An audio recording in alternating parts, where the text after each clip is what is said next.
আমন্ত্রণ জানাচ্ছি এই ট্রেন বাংলার বিশেষ ছাত্রী কারিগর চট্টগ্রাম এক্সপ্রেসের সঙ্গে আছে আমি সাবনুর সাইদ।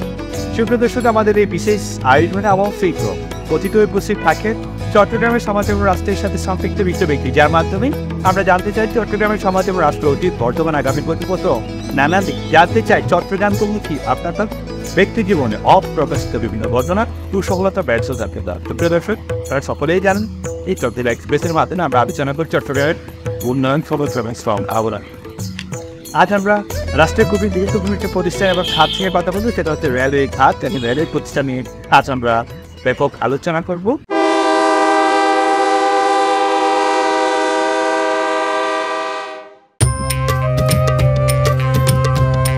বাংলাদেশ রেলওয়ে দেশের ইতিহাস, উন্নয়ন আর মানুষের স্মৃতির এক অমূল্য অধ্যায়।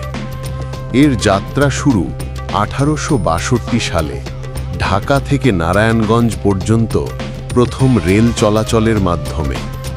ব্রিটিশ আমলে এই রেলপথ তৈরি হয়েছিল মূলত ব্যবসা ও পাট পরিবহনের জন্য, কিন্তু অচিরেই হয়ে ওঠে সাধারণ মানুষের যাতায়াতের প্রধান মাধ্যম। পাকিস্তান আমলে রেলপথ আরও সম্প্রসারিত হয়, তবে প্রকৃত রূপান্তর ঘটে স্বাধীনতার পর। মুক্তিযুদ্ধোত্তর বাংলাদেশে রেল কেবল পরিবহন নয়, গ্রাম ও শহর, বন্দর ও সীমান্তকে যুক্ত করার এক অদ্বিতীয় সেতুবন্ধনে পরিণত হয়। আজকের বাংলাদেশ রেলওয়ে আধুনিকতার পথে এগিয়ে চলেছে। নতুন ইঞ্জিন, ডিজিটাল টিকিট ব্যবস্থা আর পদ্মা সেতুর মতো বিশাল অবকাঠামো যুক্ত হয়ে বদলে দিচ্ছে যাত্রার ধারা। তবুও ট্রেন মানেই নস্টালজিয়া, শৈশবের জানালা দিয়ে ছুটে যাওয়া সবুজ প্রান্তর আর ব্যস্ত স্টেশনের কোলাহল। বাংলাদেশ রেলওয়ে ইতিহাসের পথ বেয়ে আগামীর দিকে। বাংলাদেশ রেলওয়ে নিয়ে আমরা যদি কথা বলছি, বর্তমানে বাংলাদেশ রেলওয়েকে দ্বিতীয় অঞ্চলে ভাগ করা হলো। একটি হচ্ছে পূর্বাঞ্চল, একটা হচ্ছে আরেকটা হচ্ছে পশ্চিমাঞ্চল। আমরা এখন যে জায়গায় অবস্থান করছি সেটা হচ্ছে বাংলাদেশ রেলওয়ে পূর্বাঞ্চল শাখার সদর দপ্তর। আসলে এই অঞ্চলের আওতায় চট্টগ্রাম থেকে শুরু করে কুমিল্লা, ময়মনসিংহ থেকে আমাদের পার্বত্য অঞ্চল পর্যন্ত আমরা বিস্তৃত রয়েছে। আমরা ব্যাপক আলোচনা করবো আমাদের সম্মানিত অতিথির প্রত্যেকে। আরও আমরা এই বাংলাদেশ রেলওয়ে নিয়ে কথা বলবো, বাংলাদেশ রেলের স্বপ্ন নিয়ে কথা বলবো, বাংলাদেশ রেলের পথচলা নিয়ে কথা বলবো এবং পূর্বাঞ্চল শাখা একটি খুব জায়গায় দাঁড়িয়ে আছে, যারা প্রতিনিয়ত কী কাজটি করছে রেলের উন্নয়নের জন্য, তা নিয়ে আজ আমরা ব্যাপক আলোচনা হবে। উক্ত আলোচক হিসেবে আমাদের মাঝে উপস্থিত আছেন বাংলাদেশ রেলের পূর্বাঞ্চল শাখার সম্মানিত মহাব্যবস্থাপক জনাব মোহাম্মদ শুভচ্ছল। আমরা একটু আপনার মুখ থেকে জানতে চাচ্ছি, যেহেতু পূর্বাঞ্চল শাখার মহাব্যবস্থাপক, আমি যদিও বা পূর্বাঞ্চল এলাকা নিয়ে কিছুটা বলেছি, আমি আপনার মুখ থেকে এই পূর্বাঞ্চল এলাকা এবং বাংলাদেশ রেলওয়েকে একটু আপনি কীভাবে সংজ্ঞায়িত করবেন জনাব মোহাম্মদ শুভক্ত দিয়ে। জি, ধন্যবাদ। আসলে আমরা যেখানে বসে আছি, আমরা আমাদের পাশে আছে আমাদের 130 বছরের পুরাতন একটা ঐতিহ্যবাহী প্রতিষ্ঠান সেন্ট্রাল রেল বিল্ডিং। একসময় এটাই রেলের প্রধান বিল্ডিং ছিল। এখান থেকেই ইস্টার্ন বেঙ্গল রেলওয়ে পরিচালিত হতো এবং পুরা বাংলাদেশ রেলওয়ে এখান থেকে পরিচালিত হতো। আমাদের রেলওয়ে পূর্বাঞ্চলটা মূলত আমাদের যে যমুনা নদী আছে, নদীর পূর্ব ভাগটাই হলো পূর্বাঞ্চল। এখানে ঢাকা বিভাগ, ময়মনসিংহ বিভাগ, সিলেট বিভাগ এবং চট্টগ্রাম বিভাগের যে সমস্ত রেলের স্থাপনা আছে তার বেশিরভাগই হলো পূর্বাঞ্চলের অধীনে। তো এইটা প্রায় 130 বছরের পুরাতন একটা ভবন। আমি এইখানে এই প্রোগ্রামটা করার জন্য আপনাদেরকে আন্তরিক ধন্যবাদ জানাচ্ছি। এবং এটা রেলের একটা অন্যতম প্রতিষ্ঠান, অন্যতম জায়গা চট্টগ্রাম। এবং চট্টগ্রামকে বলা হয় রেলেরই একটা অন্যতম শহরের মধ্যে একটা রেলের একটা মেজর একটা অংশই হলো বাংলাদেশ রেলওয়ে। চট্টগ্রামের একটা মেজর পার্ট আছে। এই চট্টগ্রাম পূর্বাঞ্চলের রেল বা আপনার এই অঞ্চলটাকে পুরো বাংলাদেশের রেলের সাথে আপনারা কীভাবে কানেক্ট করেন, বা আপনারা কীভাবে এই রেল নেটওয়ার্কের সাথে আপনারা সম্পৃক্ত রাখেন বা যুক্ত হন? হ্যাঁ, আসলে আপনি দেখেন আমাদের রেলওয়ে পূর্বাঞ্চল এবং পশ্চিম অঞ্চলের মধ্যে দুইটা দিক দিয়ে সংযোগ হয়েছে, একটা যমুনা রেল ব্রিজ আর একটা পদ্মা রেল ব্রিজ। তো দুই দিক দিয়ে আমরা পশ্চিম অঞ্চলের সাথে যুক্ত হয়েছি। এবং আমাদের যে রেলওয়ে নেটওয়ার্কটা প্রায় 3354 কিলোমিটার বর্তমানে, যার পশ্চিমাঞ্চলে বেশিরভাগই হলো ব্রডগেজ এবং ডুয়েল গেজ। আর পূর্বাঞ্চলে আমাদের কিছু আছে ডুয়েল গেজ আর বাকিটা হলো মিটার গেজ, এবং কিছু ব্রড গেজ আছে। মূলত পূর্বাঞ্চলের ব্রড গেজটা হলো আমাদের যে পদ্মার যে রেল লিঙ্কটা আছে এটা হলো শুধু ব্রড গেজ। আর ঢাকা থেকে আমার জয়দেবপুর পর্যন্ত এটা হলো ডুয়েল গেজ।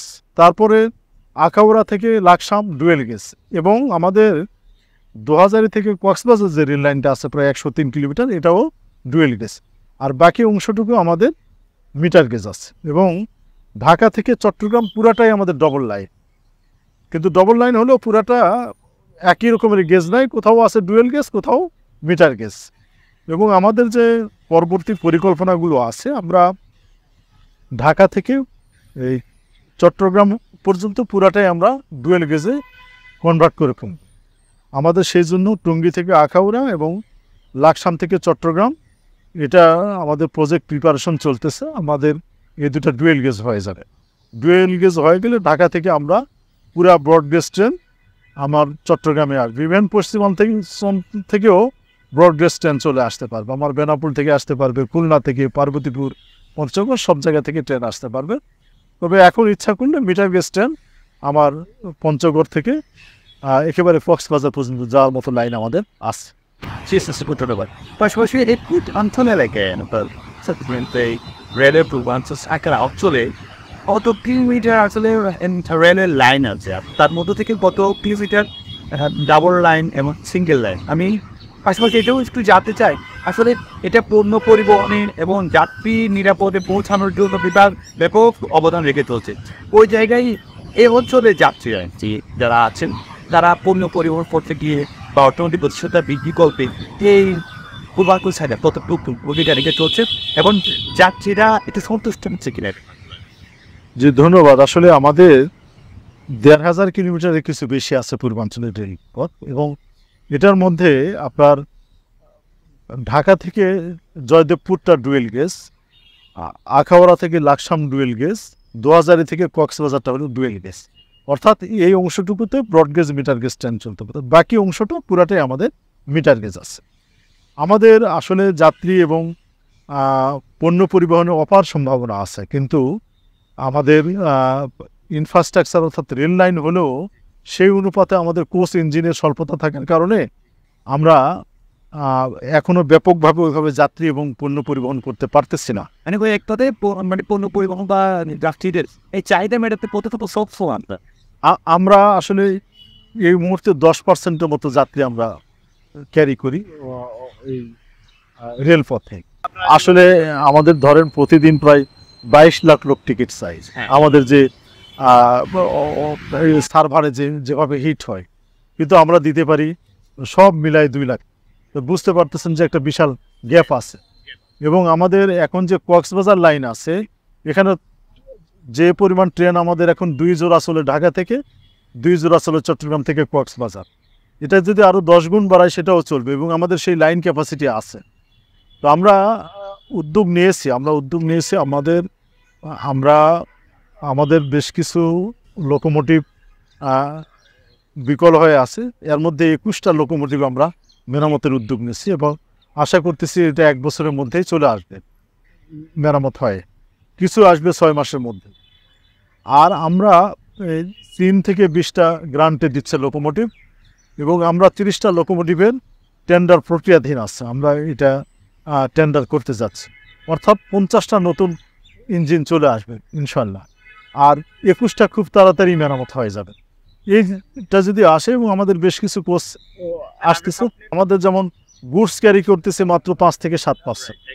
তো আমি যদি এটা 30%ও ক্যারি করতে পারি, তাহলেও কিন্তু রেল একটা উন্নয়ন হবে। তো আমরা সেই লক্ষ্যে কাজ করতেছি। জনবল সম্পদ, লজিস্টিক সাপোর্টের সম্পদ, এই সম্পদ সমাধানে আপনি কতটুকু কাজ করছেন? হ্যাঁ, এটা আপনি সঠিক বলছেন যে আমাদের জনসংখ্যা এখন অর্ধেকেরও কম আছে আমাদের যে ম্যান পাওয়ারটা। তো আমাদের প্রচুর ঘাটতি আছে। আমরা এই জন্য ঘাটতি জনবলের এবং নতুন রিক্রুটমেন্টের জন্য আমরা চাহিদা দিছি। এটা রেল ভবন এবং রেলপথ মন্ত্রণালয়ে কাজ চলতেছে। গত 1 বছর আগেও বেশ কিছু রিক্রুটমেন্ট হয়েছে, এবং রিক্রুটমেন্ট পুনরায় শুরু হয়ে যাচ্ছে। আমরা আশা করতেছি ধীরে ধীরে আমাদের এই সমস্যাটা মিটে যাবে ইনশাল্লাহ। এই রেলের মধ্যে প্রযুক্তির এখন বর্তমানে কতটা তুলে গেছে? ভবিষ্যতে তো পরে আপডেট থাকবো আর বর্তমানে হ্যাঁ, এটা হচ্ছে আমরা যেভাবে আমাদের চতুর্পার্শ্বেও ডিজিটালাইজ হয়েছে, আমরা ওই পর্যন্ত রেলকে সেভাবে এগিয়ে নিতে পারিনি। তারপরও আমরা কিছু কিছু ক্ষেত্রে আমরা ভালো করতেছি, যেমন আমাদের টিকিটিং। এখন আপনারা জানেন যে শতভাগ টিকিট কিন্তু আমরা অনলাইনে দিচ্ছি, এবং সেখানে তাকে তার এনআইডি দিয়ে রেজিস্ট্রেশন করতে হয়। সে যখন কোনো সম্মানিত যাত্রী টিকিট কাটতে যান, তার মোবাইলে একটা ওটিপি যায়, সেই ওটিপি উনি রেসপন্স করে, তারপরে উনি টিকিটটা কাটতে পারেন। এবং আমরা যদি কোনো মোবাইল নাম্বারে দেখি যে সন্দেহজনক দেখি যে টিকিট কাটতেছে, তো সেটা কিন্তু একটা মনিটরিং সেল আছে রেল ভবনে, এবং তারা সেই নাম্বারটা তখন ব্লক করে দিয়ে দেয়। তারপরে আমাদের যে সিগন্যালিং সিস্টেমটা আছে, এটা কিন্তু অত্যাধুনিক কম্পিউটার বেস ইন্টারলকিং, এটা ডিজিটাল সিগন্যালিং, এটা ইন্টারন্যাশনালি যেটা মডার্ন সিগন্যালিং সিস্টেম সেটাই আছে। তারপরে আমাদের ধরেন আমরা যে নতুন যে সমস্ত রেল লাইন করতেছি, সেগুলিতে যে আমরা যে সমস্ত রেল ইউজ করতেছি, যে সমস্ত স্লিপার এবং ফিটিংস, এগুলো কিন্তু অত্যাধুনিক এবং আন্তর্জাতিক মানের, এটা ইউআইসি স্ট্যান্ডার্ডে, ইউরোপিয়ান স্ট্যান্ডার্ডে হচ্ছে।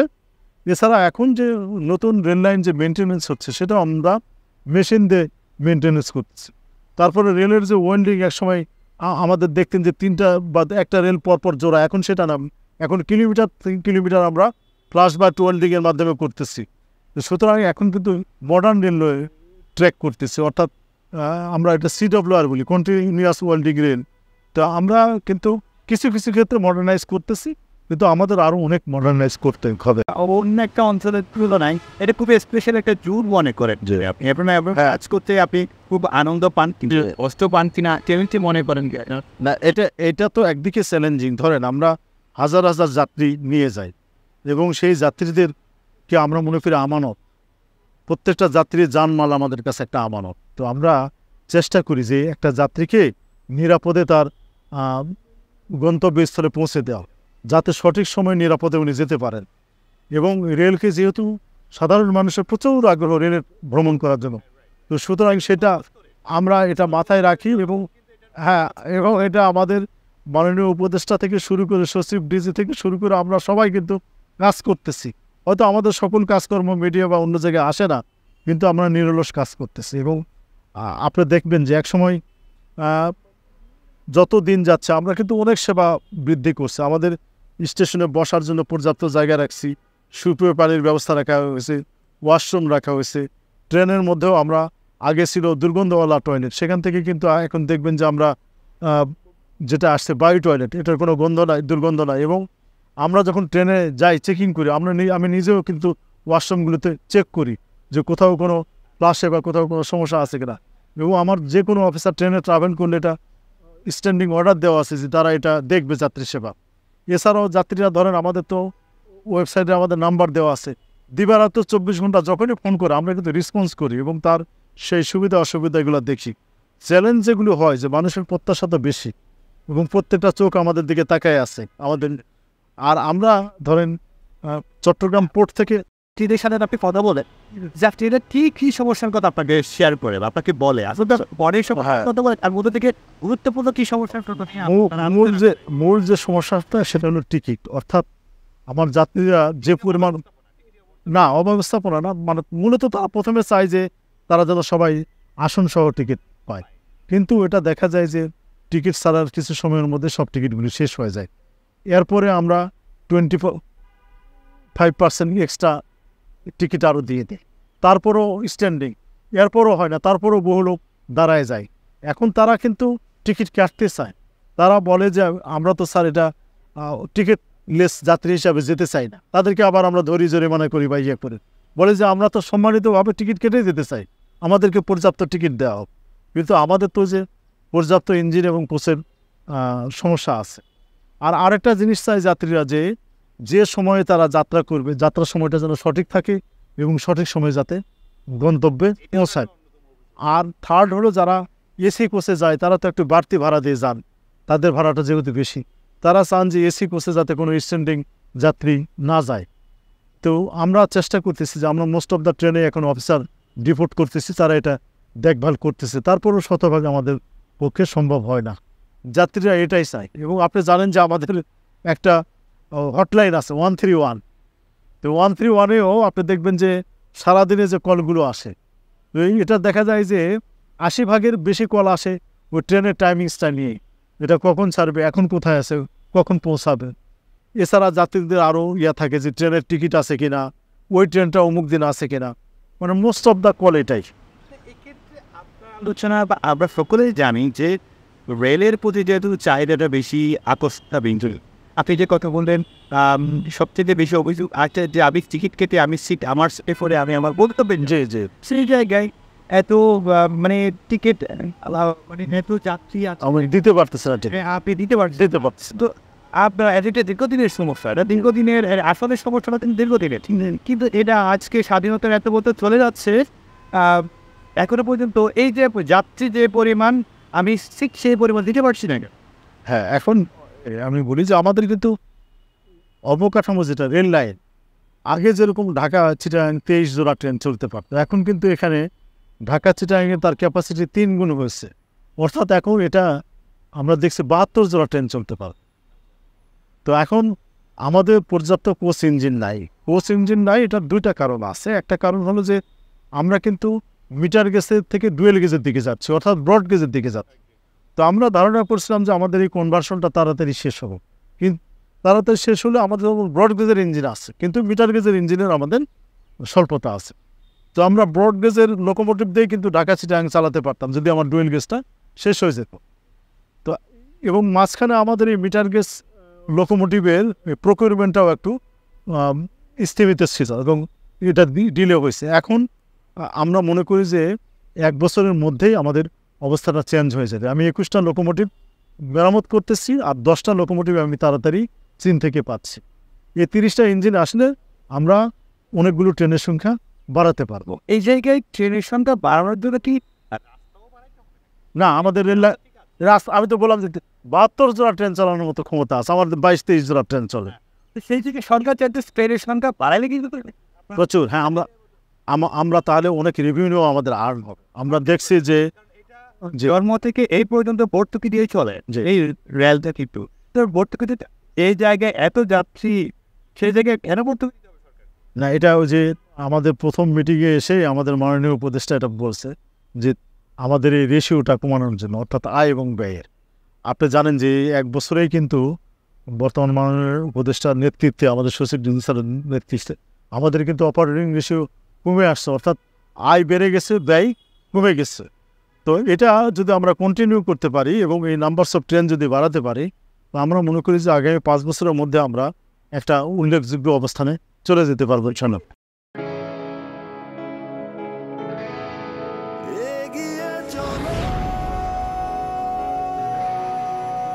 পাল্টে যাচ্ছে প্রতিদিন, জলে কিংবা স্থলে, প্রবল সম্ভাবনায়, ঊর্ধ্বপানে, নির্ভাবনায়। সেই সম্ভাবনাকে শক্তিশালী করতে, দীর্ঘস্থায়িত্ব নিশ্চিত করতে, নিরাপত্তার প্রতিশ্রুতি। HM Steel Expert B500 CWR। স্বাধীনতার সুবর্ণ জয়ন্তীতে নতুন বাংলাদেশ গড়ার প্রত্যয়ে এলো HM Steel। অভিজ্ঞ কর্মী বাহিনী, প্রতি স্তরে যত্ন। HM Steel Expert B500 CWR।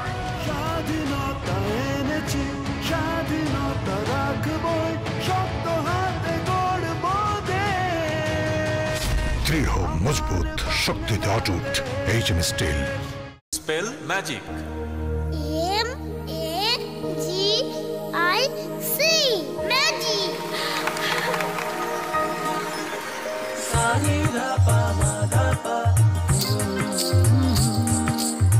সুস্বাদু পুষ্টিকর কিশোর নুডলস একমাত্র নুডলস যা পরিবারের সুষম খাদ্য নিশ্চিত করে আর নিশ্চিত করে আপনার বেড়ে ওঠা সন্তানের সুন্দর ভবিষ্যৎ। কিশোর নুডলস, মমস ম্যাজিক।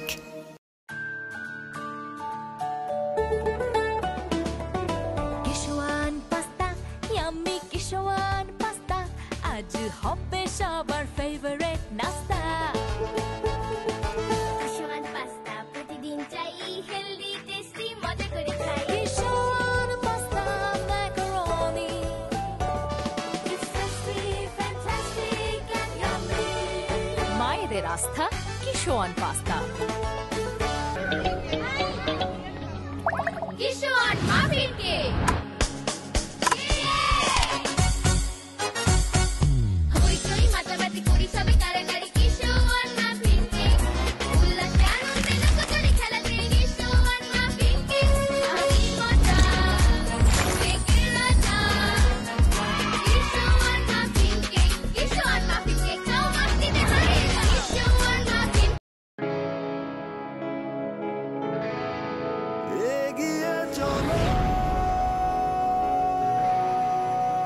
পাল্টে যাচ্ছে প্রতিদিন, জলে কিংবা স্থলে প্রবল সম্ভাবনায়, ঊর্ধ্বপানে নির্ভাবনায়। সেই সম্ভাবনাকে শক্তিশালী করতে, দীর্ঘস্থায়িত্ব নিশ্চিত করতে, নিরাপত্তার প্রতিশ্রুতি। HM Steel Expert। HM Expert B500 CWR। স্বাধীনতার সুবর্ণ জয়ন্তীতে নতুন বাংলাদেশ গড়ার প্রত্যয় এলো HM স্টিল। অভিজ্ঞ কর্মী বাহিনী, প্রতি স্তরে যত্ন। HM Steel Expert B500 CWR।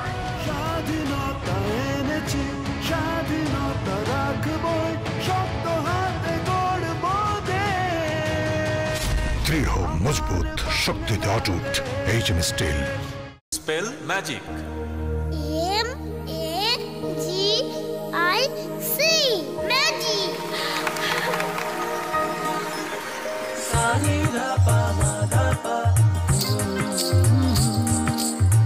সুস্বাদু পুষ্টিকর কিশোয়ান নুডলস একমাত্র নুডলস যা পরিবারের সুষম খাদ্য নিশ্চিত করে আর নিশ্চিত করে আপনার বেড়ে ওঠা সন্তানের সুন্দর ভবিষ্যৎ। Kishwan noodles, moms magic.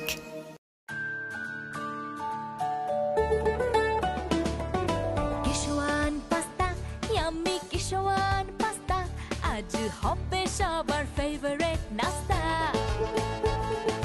Kishwan pasta প্রতিদিন চাই হেলদি টেস্টি মজা করে খাই Kishwan pasta macaroni It's tasty, fantastic and yummy মায়েদের আস্থা Kishwan pasta Kishwan muffin cake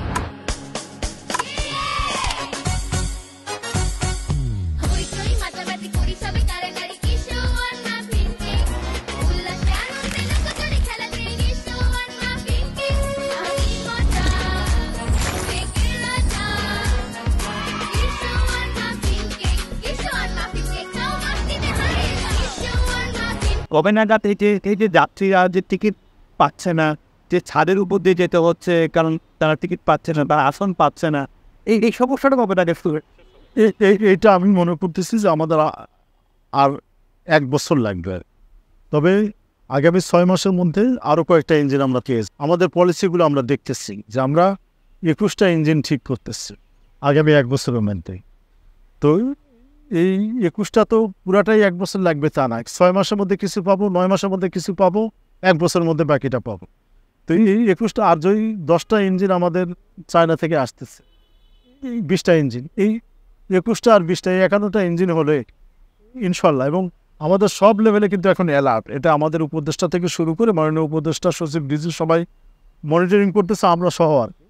এবং এটার একটা ফলাফল ইনশাল্লাহ ডিসেম্বরের মধ্যেই পাবেন, আগামী 3 মাসের মধ্যে। সিগন্যাল দেওয়া হচ্ছে, সিগন্যাল মানছে না, এক্ষেত্রে অনেক বড় বড় অ্যাক্সিডেন্ট হয়েছে, অনেকে মারা যাচ্ছে, আমরা এরকম খবরও পাচ্ছি যে আপনি নিশ্চয়ই খবর পাবেন। ভাই, এই দুটো বিষয় আপনি কন্ট্রোল করতে পারছেন না কেন? ট্রেনের যে ছাদের মধ্যে যে যাত্রী যায়, এটা কিন্তু ঈদের সময় আমরা কন্ট্রোল করছি এবং এটা আমরা প্রতিনিয়ত করে যাচ্ছি।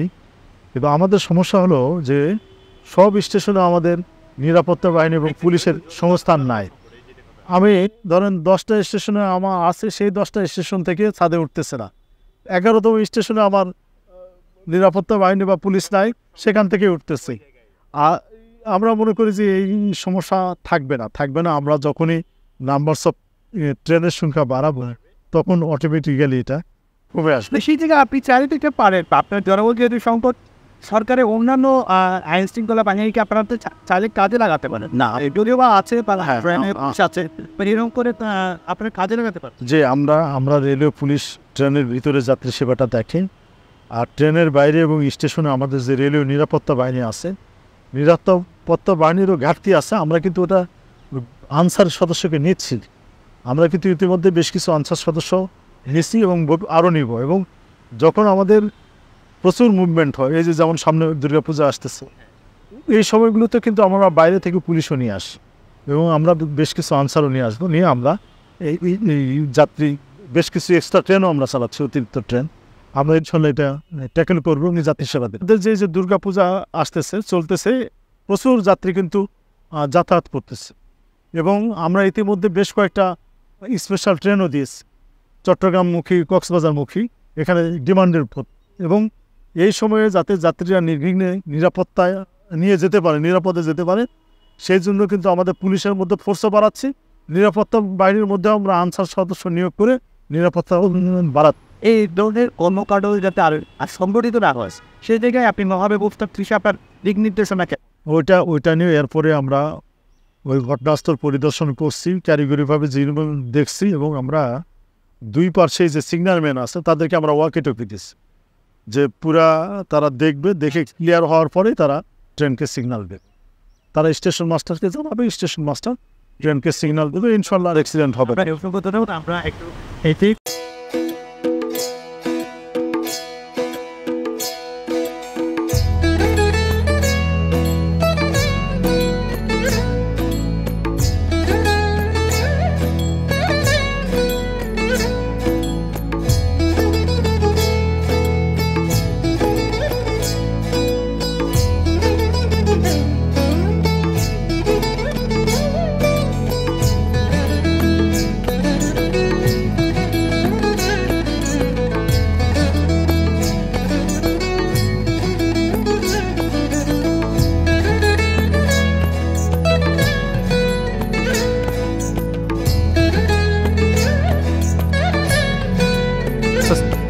গুরুত্বপূর্ণ রুট যে আপনারা আসলে যেহেতু মহাব্যবস্থাপনার কাজ করছেন এবং পূর্বাঞ্চল খুবই গুরুত্বপূর্ণ এলাকা, কোন কোন গুরুত্বপূর্ণ রুটে আপনাদের ব্যবস্থাপনা কীরকম একটু জন্য জানতে চাই। কারণ চট্টগ্রাম, ঢাকা, চট্টগ্রাম, কক্সবাজার খুব গুরুত্বপূর্ণ রুট, এগুলাকে রক্ষণাবেক্ষণের জন্য বা দেখভালও করার জন্য আপনি কী করেন? এটা হলো যে আমাদের কয়েক স্তরে আমাদের কমিটি আছে। এখানে আমাদের ফেসবুকে কিছু অপারেশনাল এবং ওয়ার্কিং কমিটি গঠন করা আছে। এটা আমাদের সচিব স্যার দেখেন, সবাই মনিটরিং করতেছে। আমরা প্রত্যেকটা অফিসার যখনই যে ঘটনা ঘটে তখনই ফেসবুকে ওই হোয়াটসঅ্যাপ গ্রুপে দেওয়া হয়, আর ধীরে আমরা তাৎক্ষণিক যার যেটা করণীয় সেটা আমরা করে ফেলি। এছাড়া আমরা নিয়মিত অফিসার পাঠাই। আমাদের এই রুটে প্রচুর যাত্রী চলাচল করে, ডিমান্ডও বেশি, এবং ধরেন এটা তাৎক্ষণিক আমরা মনিটরিং করি। মানে ওই জায়গায় রুটগুলোকে আপনার স্পেশাল নজরদারিতে রাখি। আমাদের ওই ইন্সপেক্টর লেভেলে এবং অ্যাসিস্ট্যান্ট ইঞ্জিনিয়ার বা এক্সিএন লেভেলের কিছু লোকজনকে আমরা রাখি। আমরা রেলের একটা বগিও দেখতে, যে এটা হলো সেই স্টিম ইঞ্জিন। আচ্ছা, প্রথম দিকের যে ইঞ্জিন আছে এটা হলো স্টিম ইঞ্জিন। এটা দিয়ে এক সময় কিন্তু ট্রেন চলাচল করতো কয়লা দিয়ে, কয়লা দিয়ে। আচ্ছা আচ্ছা আচ্ছা, তো সেইটা ইয়ে করতো।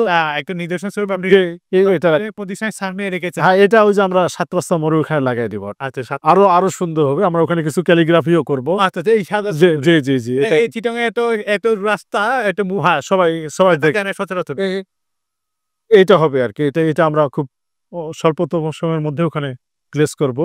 আর এছাড়াও ধরেন ওই যে ঢাকা সিলেট রুটে এখন রাস্তার কাজ হচ্ছে, তো সেখানেও প্রচুর রুটে যাত্রী সংখ্যা বা পণ্য পরিবহনের সংখ্যাটা বেশি দেখতে পান না। সবচেয়ে বেশি তো কক্সবাজার, নো ডাউট। কক্সবাজারের টিকিটের এমন সমস্যা যেটাকে আমাদের ডিজি মহোদয়কে হ্যান্ডেল করতে হয়। আচ্ছা, মানে তার একটা সময় প্রতিদিনের একটা কর্মঘণ্টা ব্যয় হয় যে কোন গ্রুপটা টিকিট পাবে। প্রচুর ডিমান্ড আসে, আমরা সব ডিমান্ডকে আপনাদের একটা বিরাট ভালো সিদ্ধান্ত ছিল না যে কক্সবাজারে আপনার রেল লাইনের আওতায় নিয়ে আসতেন। এটা খুব ভালো একটা সিদ্ধান্ত, খুবই ভালো সিদ্ধান্ত। এবং আপনি দেখেন যে এক কক্সবাজার থেকে 1-1.5 কোটি টাকা ইনকাম করা সম্ভব, আর কোথাও লাগবে কক্সবাজার। জি। এবং এই কক্সবাজার জন্য আলাদা চিন্তা ভাবনা, হ্যাঁ আলাদা। ইভেন হ্যাঁ আমাদের যাতে আরো ভালো সেবা পায় সেই জায়গায়। জি ভাই, এই যে এখন যেটা হয় যে আমাদের তো ওই কক্সবাজার যে ট্রেনটা যায় চিটাগাং স্টেশনে আসে, ইঞ্জিন ঘুরে আবার যেতে হয়। এছাড়া চট্টগ্রাম থেকে 2000 এই অংশটুকু খারাপ আছে, তো আমরা এটার জন্য আলাদা টেন্ডার হয়ে গেছে। এখানে তো এখন চলে 30-40 কিলোমিটারে, কিন্তু আমরা করতেছি 100 কিলোমিটারে চলার জন্য রেল লাইন করতেছি। আর যখন ওটা হবে ওখানে একটা বাইপাস হবে, এখানে ইঞ্জিন আসে আর ঘোরাতে সময় লাগবে না। অর্থাৎ আমার আরো 1.5 ঘন্টা সময় বেঁচে যাবে যাত্রা। আমরা যে মাঝে মাঝে শুনতে পাই যে চট্টগ্রাম থেকে কক্সবাজার রেল বন্ধ। হ্যাঁ, এটা হয় যে ওই যে আমাদের পলিটেকনিক ইনস্টিটিউট বা কয়েকটা ইনস্টিটিউট আছে, ওখানে মাঝে মাঝেই ওই ছাত্ররা বিভিন্ন কারণে ট্রেনটা আটকায়। তো যখনই ট্রেন আটকায় তাৎক্ষণিকভাবে আমাদের রেলের অফিসার আমাদের বাইরের কারণে হয়, এটা বাইরের কারণ আছে, মানে আপনাদের কোনো সংকট আমাদের কোনো সংকট হতে পারে। এইরকম আর যাতে না হয়, যাতে যেহেতু কক্সবাজার যেহেতু এত পরিমাণ যাত্রী আছে, এইটাকে যাতে আর কোনো ব্যাঘাত না ঘটে ওই ধরনের আপনার প্ল্যান আছে কিনা? না, আমরা এটা সবসময় আমরা স্থানীয় প্রশাসনের হেল্প নেই এবং আমরা ভিজিলেন্ট আছে, এবং যে জায়গাগুলো এরকম হয় সে জায়গায় আমরা এখন একটু আগেই যখনই আমরা যেতে পারি তখনই আমরা এক্সট্রা লোক রিপোর্ট করি যাতে আমাদের এই সমস্যাটা না হয়। আমরা আশা করতেছি এই প্রবলেমটা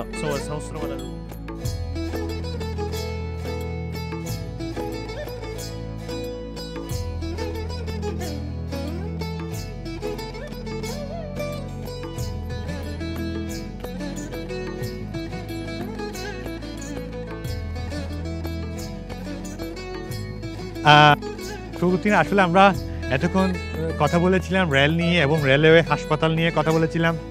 এটা ভালো একটা কথা হচ্ছে যে রেলওয়ে হাসপাতালটা আপনারা একটা সময় আপনাদের জন্য ছিল, এখন পুরো চট্টগ্রামবাসীর জন্য উন্মুক্ত করে দিলেন, একটা জেনারেল হাসপাতালে রূপান্তর করলেন আপনারা। আমরা এখন আসছি আপনাদের আরেকটা জায়গা, আপনারা খুব সুন্দর একটা চিটাগাংয়ের জন্য সবচেয়ে সুন্দর একটা এই সিরিজতলা বলা হয়, সিআরবি সিরিজতলা। এই সিআরবি সিরিজতলা নিয়ে অনেক কথা, অনেক গান, অনেক গল্প, অনেক ইতিহাস এবং ওটাকে নিয়ে অনেক আলোচনা, অনেক সমালোচনা। এই সিরিজতলা নিয়ে আমরা অনেক কথা শুনতে পেয়েছি বা শুনছি প্রতিনিয়ত। এই জায়গায় এসে আমরা একটু রেলওয়ে নিয়ে আরও কিছু কথা বলতে চাই। আসলে যখন আমরা রেলওয়ে নিয়ে তো অনেক কথা বলেছি, যখন জল উচ্ছ্বাস বা কোনো জলাবদ্ধতা হয়, যখন কোনো দুর্যোগ হয়, তখন রেলের সেবাকে আপনারা কীভাবে পরিচালনা করেন? কারণ এটা তখন তো একটু খুব রিস্কলি একটা হয়ে যায়। প্রাকৃতিক দুর্যোগ বলেন, যখন একটা জলাবদ্ধতা হয় তখন তো রেলটা তো আর রাস্তাটা আপনারা দেখতে পারে না, যারা রেল চালায় তারা তো দেখতে পারে না। সেই জায়গায় তো একটা জীবনের হুমকিস্বরূপ হয় কিনা, বা আপনারা তখন কিভাবে ম্যানেজ করেন ব্যাপারটাকে? ধন্যবাদ। আসলে যে আপনি একটা মানে বাস্তব অবস্থা তুলে ধরছেন। যখন ঝড় বৃষ্টি হয় তখন অনেক ক্ষেত্রে হয় কি, অনেক গাছ ভেঙে রেল লাইনের উপর পড়ে যায়, তো তখন এটা পানিতে রেল লাইন ডুবে যায়। তো এটা হলো আমাদের একটা ইনস্ট্যান্ট অর্ডার করা আছে যে রেল লাইন যখন এরকম প্রচুর ঝড় বৃষ্টি হয় সেই সময় আমাদের যে রেলওয়ের যে সমস্ত ওএমএ তারা রেল লাইনে নেমে যায় যদি কোথাও দেখে যে গাছপালা ভেঙে গেছে তাহলে আমরা সাথে সাথে সেটা কেটে পরিষ্কার করে ফেলে, এবং যদি কোথাও দেখে কি তারা তাৎক্ষণিক এটা প্রোটেকশন নেয়, তারা ওই ব্যানার ফ্ল্যাগ দিয়ে আস্তে আস্তে ট্রেন চালায় নেয়। অর্থাৎ দুর্যোগের সময় কিন্তু আমরা আরো অ্যালার্ট থাকি বেশি। এটা কি রেল চলে? রেল চলে, আচ্ছা, রেলের তো কোনো বন্ধ নাই।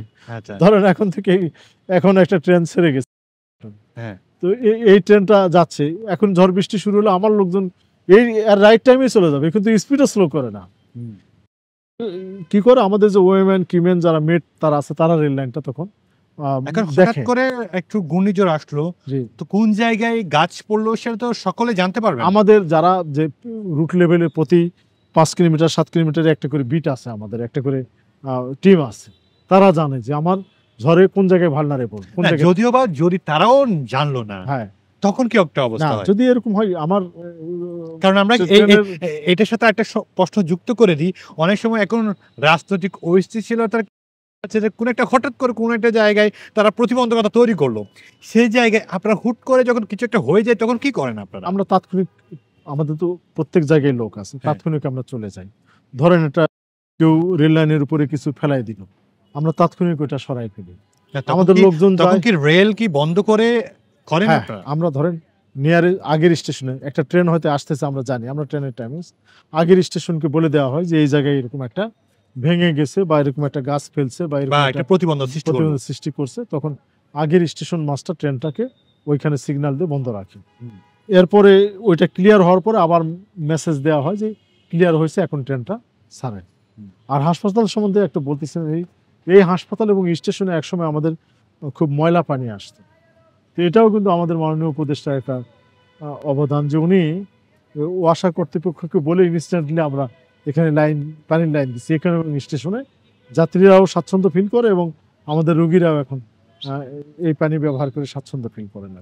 আচ্ছা, আরেকটা ছোট্ট একটা ব্যাপার, এটা যদিও বা খুবই ছোট্ট একটা ব্যাপার, আমরা টিভিতে সিনেমাতে তখন দেখতাম যে রেল লাইনের সামনে দাঁড়িয়ে থাকতো, সে আত্মহত্যা করতো।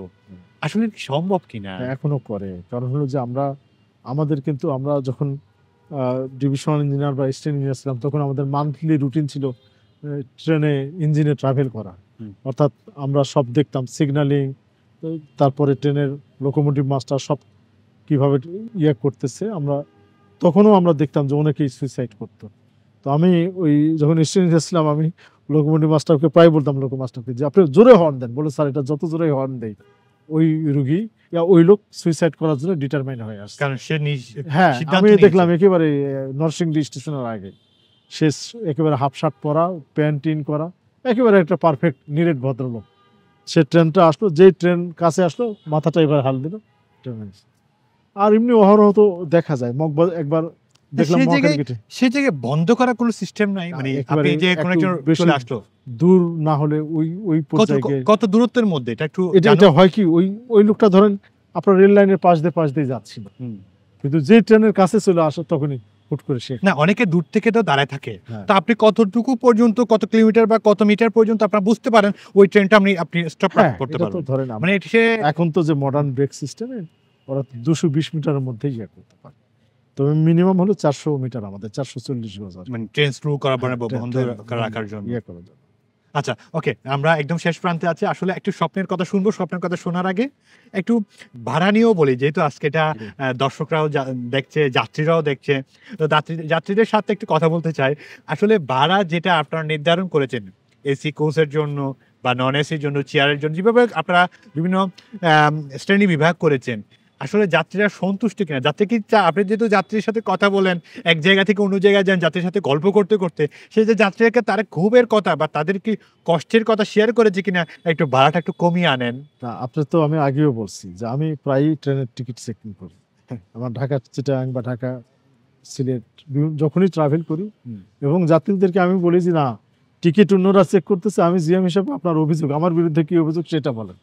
এই ভাড়ার কথা বলি, তার সিটের অবস্থানের কথা বলি, টয়লেটের কথা বলি, এসি কেমন, সব কিছু বলি। তো এখন যাত্রীরা কিন্তু ভাড়া নিয়ে একেবারে শতভাগ সন্তুষ্ট, কারণ আমরা দীর্ঘদিন ট্রেনে আমরা ভাড়াটা বাড়াইনি। আমাদের ট্রেনের যে সমস্ত ম্যাটেরিয়াল লাগে, তেলের দাম বাড়ছে, আমাদের স্টিলের দাম বহুগুণ বেড়ে গেছে, কিন্তু আমরা কিন্তু রেলের ভাড়াটা বাড়াইনি। সেই জন্য আপনি দেখবেন যে যখন কক্সবাজারের ট্রেনটা চালু হলো, এখন বাসের ফেয়ার কিন্তু কমাই দিচ্ছে, তো ইভেন তারা প্রথমেই চেষ্টা করে যে ট্রেনের টিকিটটা পায় কিনা। ট্রেনের টিকিটটা না পেলে তখনই তারা বিকল্প জায়গায় যায়।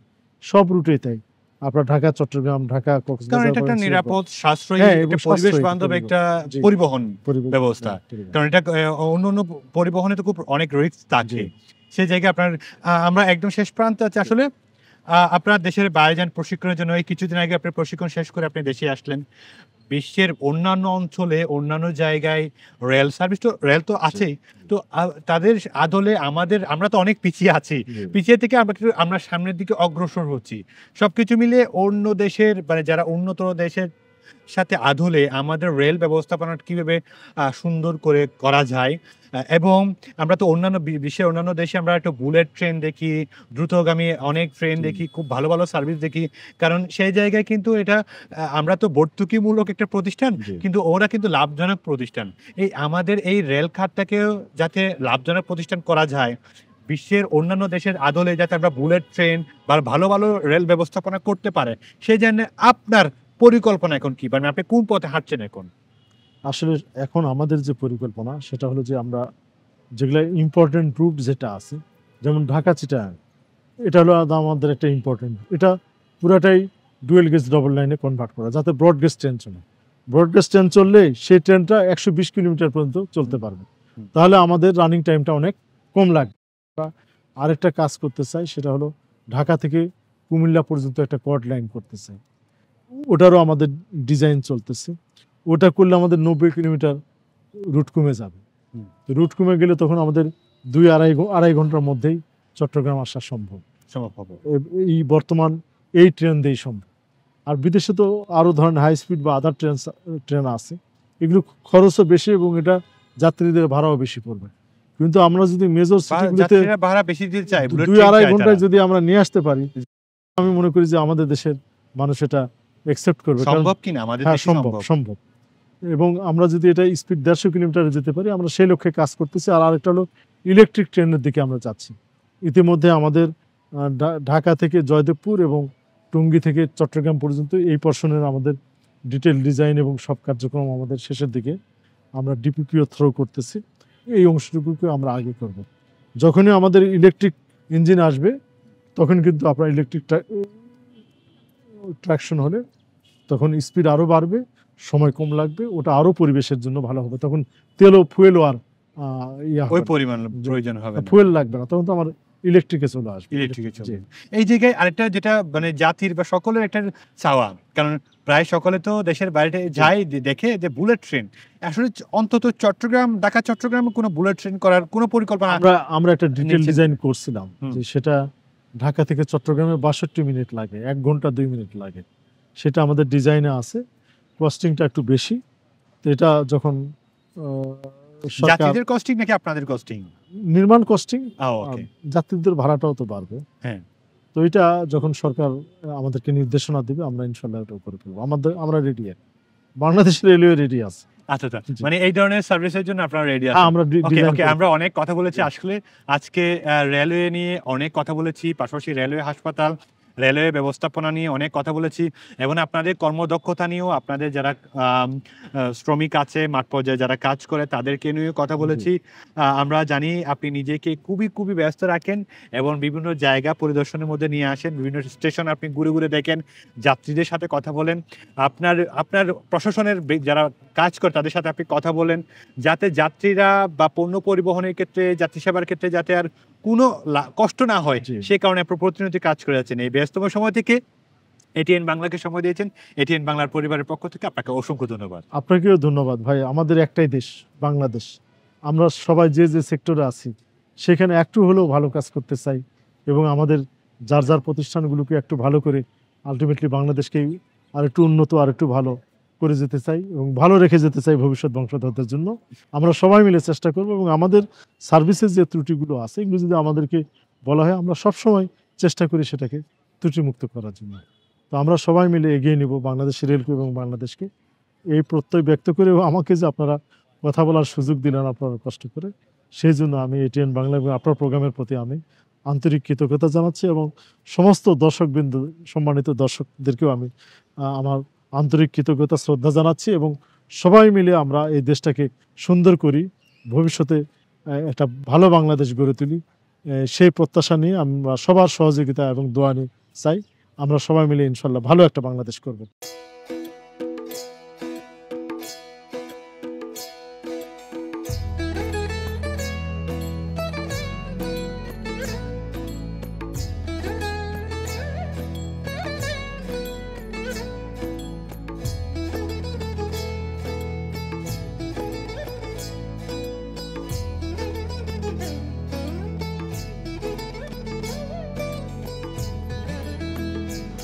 সুপ্রিয় দর্শক, আপনারা সকলেই জানেন এই চট্টলা এক্সপ্রেসের মাধ্যমে আমরা আলোচনা করি চট্টগ্রামের উন্নয়নের সমস্যা এবং সম্ভাবনা নিয়ে। তার পাশাপাশি আজ আমরা আলোচনা করেছি রাষ্ট্রের একটি গুরুত্বপূর্ণ প্রতিষ্ঠান নিয়ে। আমরা আজ আপনারা সকলে জানেন আজ আমরা আলোচনা করেছি বাংলাদেশ রেলওয়ে নিয়ে। রেলওয়ে এখন কোন জায়গায় দাঁড়িয়ে আছে তা নিয়ে আজ আমরা ব্যাপক আলোচনা করেছি এবং রেলকে সচরাচর বাংলাদেশ রেলকে দুইটি অঞ্চলে বিভক্ত করা হয়েছে, তার মধ্যে একটা পূর্বাঞ্চল, একটা পশ্চিমাঞ্চল। আজ আমরা ব্যাপক আলোচনা করেছি পশ্চিমাঞ্চল নিয়ে। আসলে এই পশ্চিমাঞ্চলটা খুবই ব্যতিক্রমী একটা অঞ্চল, যেখানে আছে চট্টগ্রাম বন্দর, যেখানে আছে 4টি বিভাগ মিলে এই অঞ্চলটি গঠিত। চট্টগ্রাম, ব্রাহ্মণবাড়িয়া, কুমিল্লা, ময়মনসিংহ, সিলেট সহ এই চট্টগ্রাম হচ্ছে মানে চট্টগ্রামের বাংলাদেশের 4টি বিভাগ নিয়ে এই চট্টগ্রাম পূর্বাঞ্চলটি গঠিত। আমি যদি এভাবে বলি, চট্টগ্রামের দেশের মানে উত্তর পূর্বাঞ্চলে যেসব জেলা পড়েছে সেই জেলা কিন্তু এই চট্টগ্রাম পূর্বাঞ্চলের আওতাধীন এই বিষয়। আমরা ব্যাপক আলোচনা করেছি চট্টগ্রাম পূর্বাঞ্চল কোন জায়গায় দাঁড়িয়ে আছে, রেলকাট কোন জায়গায় আছে। আসলে রেলকাটটা ছিল দীর্ঘদিনের জন্য ভর্তুকি দিয়ে চলা হতো এই প্রতিষ্ঠানটি এখনো পর্যন্ত ভর্তুকির মধ্যে আছে। রেল সেবা এখন বর্তমানে কী অবস্থায় আছে এবং যাত্রীরা কীভাবে সেবা পাচ্ছে, যাত্রীরা কতটুকু সন্তুষ্ট আছে এবং তা নিয়ে আজ আমরা ব্যাপক আলোচনা করেছি। এবং উক্ত আলোচনার আলোচক হিসেবে ছিলেন বাংলাদেশ রেলওয়ে পূর্বাঞ্চল শাখার সম্মানিত মহাব্যবস্থাপক জনাব মোহাম্মদ সুবক্তগিন। তার মুখ থেকে আমরা জেনে নিলাম এই পূর্বাঞ্চল শাখার যেসব কর্মকাণ্ড আছে তা এখন কীভাবে চলছে এবং আমাদের রেল কীভাবে চলছে, রেলের সেবা এবং যাত্রীরা কীভাবে সেবা পাচ্ছে তা নিয়ে আজ আমরা আলোচনা করেছি। আসলে একটা সময় কথা ছিল যে অনেক অভিযোগ ছিল বা এখনও পর্যন্ত অনেক অভিযোগ আছে এই রেল নিয়ে। আসলে 6টা ট্রেন 6টা ছাড়ে না এবং আমরা টিকিট বিহীন যাত্রীরা উঠতে দেখা যায়, চাঁদের মধ্যে যাত্রীরা উঠতে দেখা যায়, তা নিয়েও আছে আমরা ব্যাপক আলোচনা। আসলে অনেক অসঙ্গতি আমরা দেখতে পাই এবং তাদের মধ্যে অনেক বড় একটা সমস্যা কিন্তু জনবল সংকট। এই জনবল সংকটের মাঝেও তারা কীভাবে সামনের দিকে এগিয়ে যাচ্ছে তা নিয়েও আছে আমরা ব্যাপক আলোচনা করেছি। এবং অন্তর্বর্তীকালীন সরকার প্রতিনিয়ত এই রেল খাতটাকে উন্নতর পর্যায়ে নিয়ে যাওয়ার জন্য প্রতিনিয়ত অনেক কাজ করে আসছে, তা নিয়েও আলোচনা করেছি। পাশাপাশি আমরা আলোচনা করেছি বাংলাদেশ রেলের অন্যতম একটা প্রতিষ্ঠান রেলওয়ে হাসপাতাল। এই রেলওয়ে হাসপাতাল একটা সময় ছিল শুধুমাত্র রেলের কর্মকর্তাদের জন্য, পরবর্তীতে এখন চট্টগ্রামবাসীর জন্য ওপেন করে দেওয়া হয়েছে, একটা জেনারেল হাসপাতাল হিসেবে রূপান্তর করা হলো। এখন চট্টগ্রামের যে কেউ কিন্তু এই রেলওয়ে হাসপাতাল থেকে সেবা নিতে পারবে। আমরা আলোচনা করেছি এই যে রেলের উপর সাধারণ জনগণের কি চাহিদা বা চাহিদা কি, তারা সন্তুষ্ট আছে কিনা তা নিয়ে ব্যাপক আলোচনা। আসলে আপনারা সকলে জানেন রেলের প্রতি, রেল পরিবহনের প্রতি আমাদের অনেক চাহিদা আছে, অনেক ভালো লাগা আছে, কারণ নিরাপদে সাশ্রয়ী মূল্যে পরিবেশ বান্ধব হচ্ছে এই রেল। আগামী পর্ব দেখবার আমন্ত্রণ জানিয়ে শেষ করছি আপনাদের সকলের প্রিয় অনুষ্ঠান চট্টল এক্সপ্রেস। সেই পর্যন্ত ভালো থাকুন, সুস্থ থাকুন, আল্লাহ হাফেজ।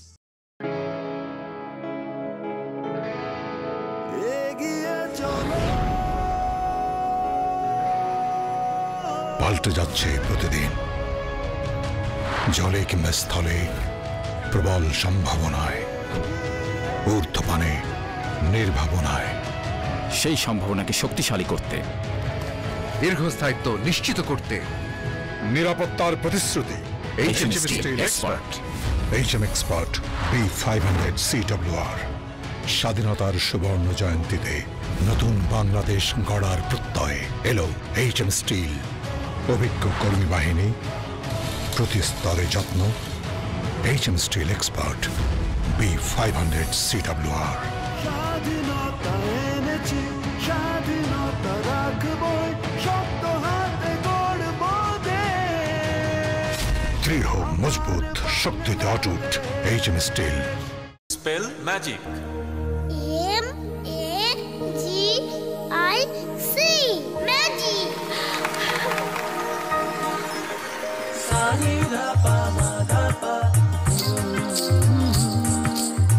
সুস্বাদু পুষ্টিকর কিশোর নুডলস একমাত্র নুডলস যা পরিবারের সুষম খাদ্য নিশ্চিত করে আর নিশ্চিত করে আপনার বেড়ে ওঠা সন্তানের সুন্দর ভবিষ্যৎ। কিশোর নুডলস, মমস ম্যাজিক।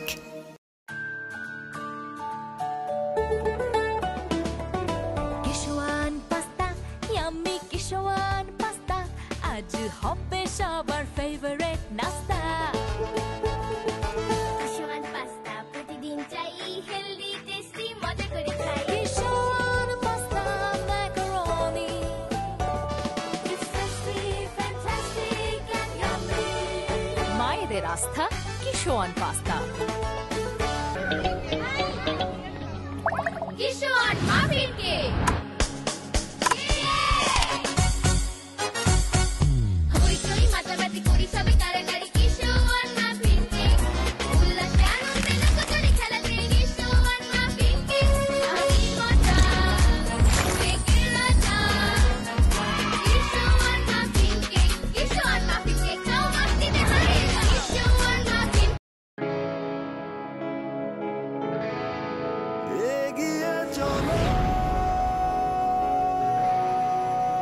পাল্টে যাচ্ছে প্রতিদিন, জলে কিংবা স্থলে প্রবল সম্ভাবনায়, ঊর্ধ্বপানে নির্ভাবনায়। সেই সম্ভাবনাকে শক্তিশালী করতে, দীর্ঘস্থায়িত্ব নিশ্চিত করতে, নিরাপত্তার প্রতিশ্রুতি HM Steel Expert। HM Expert B500 CWR স্বাধীনতার সুবর্ণ জয়ন্তীতে নতুন বাংলাদেশ গড়ার প্রত্যয় এলো HM স্টিল। অভিজ্ঞ কর্মী বাহিনী, প্রতি স্তরে যত্ন। HM steel expert B500 CWR। স্বাধীনতা এনেছি, স্বাধীনতা রাখবই, শক্ত হাতে গড়ব দেশ। দৃঢ়, মজবুত, শক্তিতে অটুট। HM steel. Spell magic. MAGIC magic.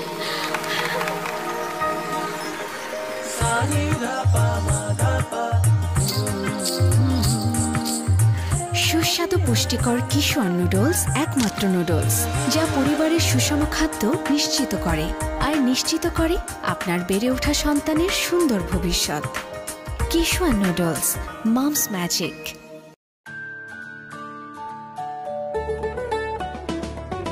Kishwan pasta, yummy Kishwan pasta, আজ হবে সবার ফেভারিট নাস্তা। কিশোয়ান পাস্তা প্রতিদিন চাই, হেলদি টেস্টি মজা করে খাই। Kishwan pasta macaroni, It's tasty, fantastic and yummy। মায়েদের আস্থা কিশোয়ান পাস্তা।